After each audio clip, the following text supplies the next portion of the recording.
Sắp đây là nạc nghe là mà thôi cả unbox hay đừng chay cho mùi nâng Orico anh ấy file in one dockstation mà đôi bài mùi tập rap bỏ Orico bạn tại lại chút lại tay tay đong buồn lại tay lời dừng ai mơ khăn khăn bà mơ khăn khăn là vì miền ai vậy khác sắp Orico này dừng ai pra ban cho mùi từng computer từng tu sa bà tu sa một Type C dừng ai support từng này nòng có vì miền cho mùi nâng cài line mùi đáy cài line dừng tục mà cái đọc xanh dừng mơ khăn khăn bà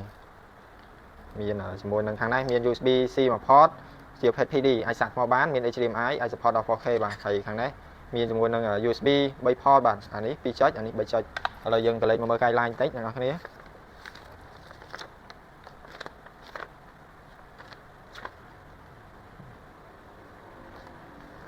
guideline ដូចជាមានអីទេឥឡូវយើងធ្វើការតេស្តបាទយើង connect HDMI ប្រើជាមួយ Mac បាទ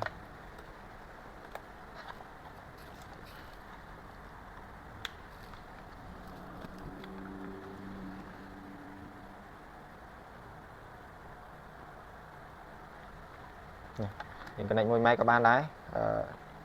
ហើយ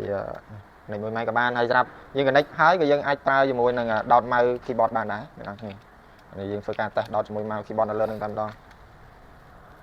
ឥឡូវវាដើរឃើញដែរ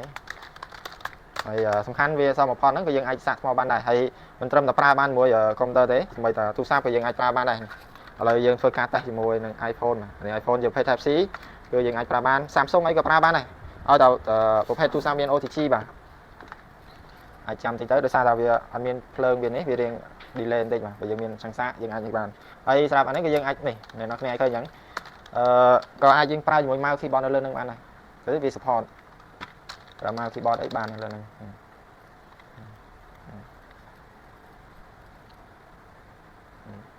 ប្រើបានប្រើ keyboard ក៏បានអីក៏បានដែរហើយបញ្ជាក់អាដុំនេះគឺតម្លៃវាសម្រាប់អាដុំនេះតម្លៃវាតែ$19ឡានទេបើសិនបងមានចំណាប់អារម្មណ៍អាចឆាតចូល page Notice Store ក៏បានដែរហើយសម្រាប់បងនៅតាមខេត្តបើយើងអាចផ្សាយជូនបាន25ខេត្តផងដែរគឺយើងធានាជូនការបាក់បាយបាទហើយវីដេអូក៏មានតំណែងដែរជួបគ្នានៅវីដេអូក្រោយបាយ